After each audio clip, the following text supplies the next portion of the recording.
అది big cinema. దానిలో ఎవరికి సందేహాలు ఉండాల్సిన అవసరం లేదు. అలాగే ఇంకొక బ్లాక్ మెయిల్ చేసే మాట అన్నాడు ఆయన ప్రెస్ మీట్లో అల్లు అర్జున్. అర్జున్ అన్నాడు ఆ మాట, అరవింద్ గారు కూడా అన్నాడు.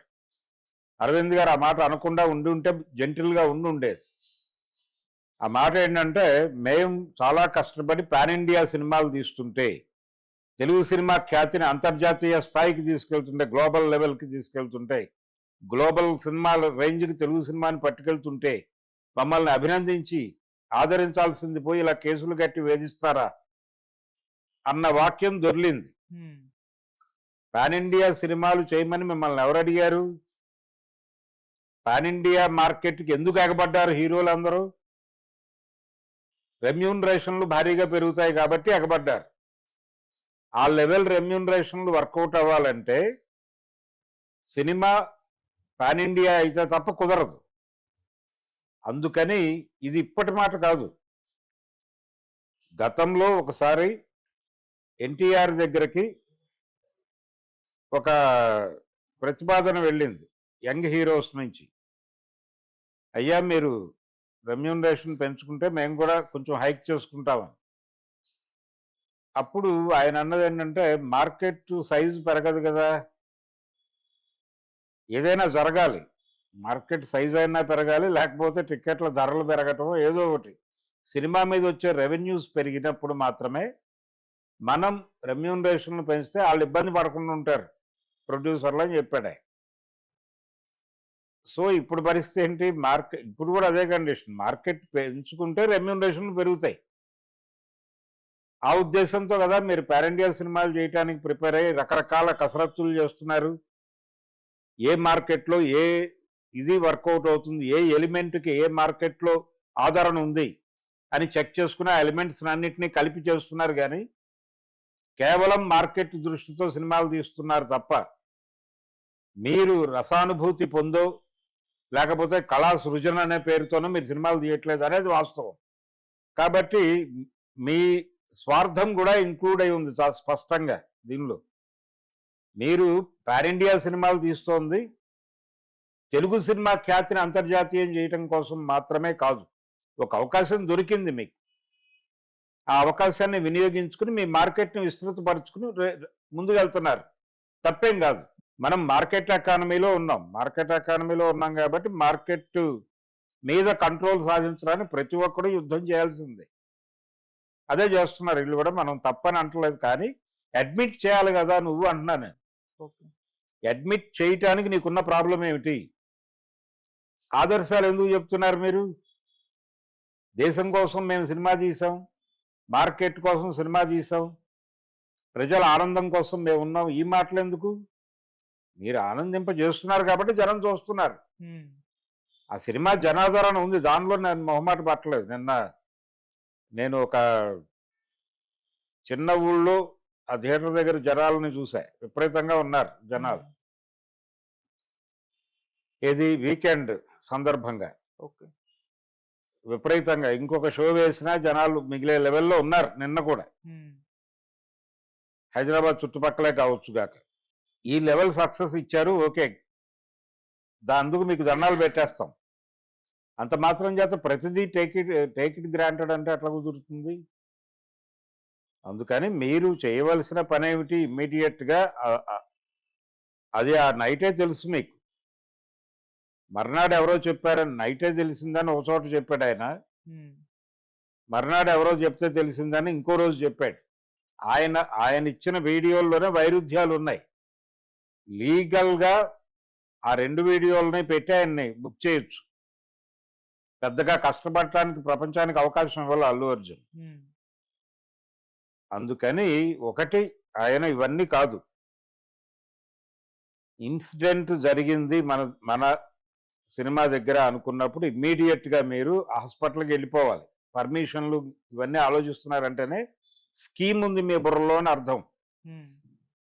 మీరు ఎమోషనల్గా వెళ్ళిపోవాలి కదా థియేటర్ దగ్గరికి, హాస్పిటల్కి వెళ్ళి అక్కడ చూసి అక్కడి నుంచి నేరుగా స్టేషన్కి వచ్చి పోలీసు వాళ్ళని కూర్చోబెట్టి ఏదో జరిగింది గురు, మీరు ఎక్కువ బాధపడకండి, ఎనీహౌ మీ అందరికీ ధన్యవాదాలు అని చెప్పి మర్నాడు పొద్దున్నే కోమటిరెడ్డి వెంకటరెడ్డిని కలిసి కూర్చోబెట్టి ఆయనకు సన్నివేశాన్ని వివరించి, ఇది జరిగిందండి, ఎవరి మీద కేసులు పెట్టడం ఇలాంటివి ఏం చేయొద్దు దయచేసి అనేది మాట్లాడుకుని, అక్కడి నుంచి మీరు ఆయన సహకారంతో సీఎంని కూడా కలిసి, అయ్యా జరిగిందేదో జరిగిపోయింది, దానిలో మా పాత్ర కూడా ఉంటే ఉండవచ్చు, అది పొరపాటున జరిగింది, ఫర్దర్గా రిపీట్ కాదు, ఇది మా అందరికీ బుద్ధి నేర్పింది ఈ సంఘటన, ఈ సంఘటన వెలుగులోనే బిహేవ్ చేస్తాం భవిష్యత్తులో అని చెప్పి, ఇప్పుడు జరగవలసిన కార్యక్రమం మీరు డిజైన్ చేయండి, మమ్మల్ని కూడా భాగస్వాములు చేసుకోండి, ఏ సహాయమైనా చేయడానికి మేము సిద్ధంగా ఉన్నాం అనే మాట సీఎం ముందు చెప్పుంటే ఆయన మీడియాకి చెప్పేవాడు కదా, క్లోజ్ అయిపోయేది కదా. ఇప్పుడు ఏం జరిగిందంటే ఎక్కడ గొడవ రగులుతోందంటే, ఈయన అల్లు అర్జున్ ఎక్కడికి వెళ్ళలేదు, ఇంట్లో కూర్చున్నాడు, అటు నుంచి దాడులు జరుగుతున్నాయి, అరెస్ట్ జరిగింది, ఆయన ప్రెస్ మీట్ పెట్టి నన్ను అన్యాయంగా అరెస్ట్ చేశారు, ఎవరో అంటే ఒక అన్వాంటెడ్ మా బెడ్రూమ్ దాకా వచ్చి నన్ను అరెస్ట్ చేశారు, బెడ్రూమ్ ఏంటి బాత్రూంలో ఉన్న లాక్కెళ్ళి అరెస్టులు చేసిన వాళ్ళు ఉన్నారు కదా ఈ దేశంలో ప్రజలు, అనవసరంగా ఇబ్బంది పెట్టి హరాస్ చేసిన వాళ్ళు ఈయన ఒకటే మొదటివాడు కాదు కదా.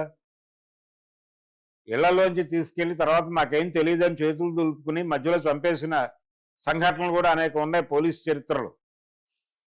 పోలీసు వారి చరిత్ర చిన్నదేమీ కాదు,